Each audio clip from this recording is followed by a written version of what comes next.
सोचिए, आपके पास एक ऐसा पत्थर हो जो लोहे को छूते ही सोना बना दे, लेकिन क्या वो पत्थर आपको ईश्वर से मिला सकता है?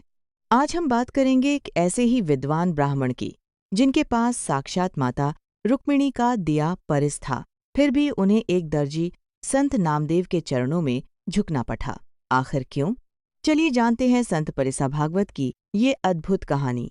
नमस्कार दोस्तों, भक्ति और संतों की इस श्रृंखला में आज हम पंढरपुर के एक महान संत परिसा भागवत के जीवन की गहराई में उतरेंगे। यह कहानी केवल एक चमत्कार की नहीं है, बल्कि यह कहानी है इंसान के अहंकार के टूटने और असली नाम रत्न को पाने की। अगर आप वारकरी संप्रदाय और संतों के इतिहास में रुचि रखते हैं तो यह वीडियो अंत तक जरूर देखें। संत परिसा भागवत वारकरी संप्रदाय के एक महत्वपूर्ण संत और संत नामदेव के प्रथम शिष्य माने जाते हैं। वे पंढरपुर के रहने वाले एक विद्वान ब्राह्मण थे। उनका वास्तविक नाम भागवत था। वे माता रुक्मिणी के अनन्य भक्त थे। उनकी कठिन तपस्या और भक्ति से प्रसन्न होकर माता रुक्मिणी ने उन्हें दर्शन दिए।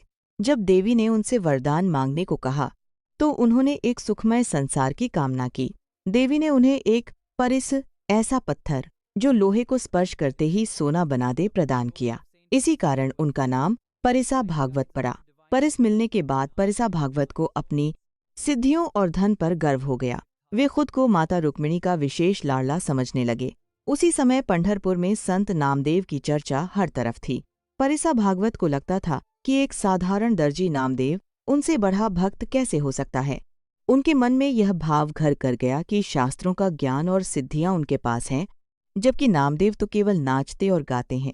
वे स्वयं को संत नामदेव से श्रेष्ठ समझने लगे। एक बार परिसा भागवत रामायण भागवत की कथा सुना रहे थे। उन्होंने कहा कि रावण की लंका सोने की थी। तब नामदेव जी ने उनसे लंका के बारे में पूछा।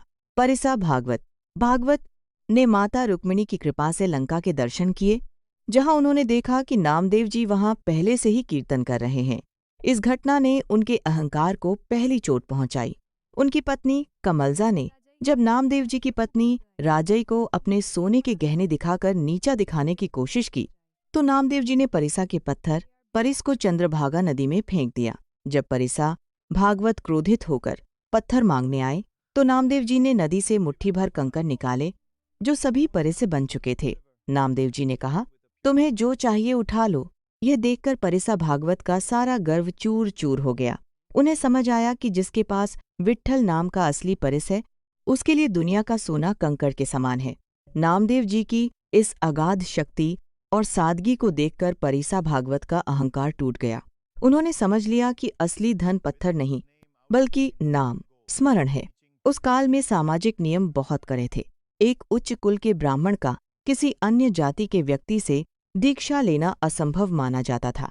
समाज की जातिगत बेड़ियों को तोड़कर एक अन्य जाति के एक विद्वान ब्राह्मण होने के बावजूद उन्होंने संत नामदेव शिंपी से दीक्षा ली और उनके पहले शिष्य बने। परिसा भागवत जी के अभंगों में गुरु भक्ति और विट्ठल प्रेम कूट कूट कर भरा है। यहाँ उनका एक प्रसिद्ध भाव प्रस्तुत है। अभंग।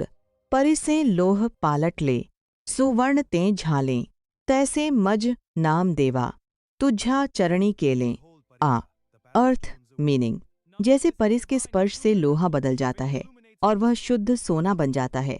हे नामदेव महाराज, आपके चरणों के स्पर्श और आपकी कृपा ने मुझ जैसे अहंकारी और पाषाण हृदय व्यक्ति को शुद्ध भक्त बना दिया है।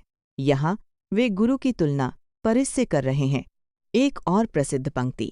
नामाचा सोहळा पाहिला डोळा, परिसा भागवत चरणी जड़ला। अर्थ अपनी आंखों से नाम संकीर्तन का वो दिव्य उत्सव और नामदेव जी की महिमा देखकर परिसा भागवत अब हमेशा के लिए उनके चरणों में समर्पित हो गए हैं।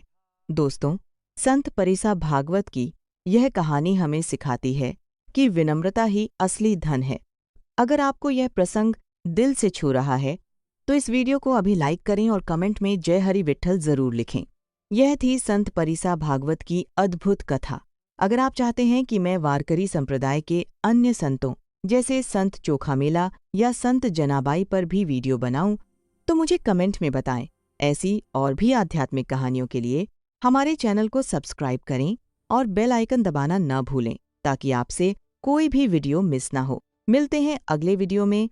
राम कृष्ण हरि।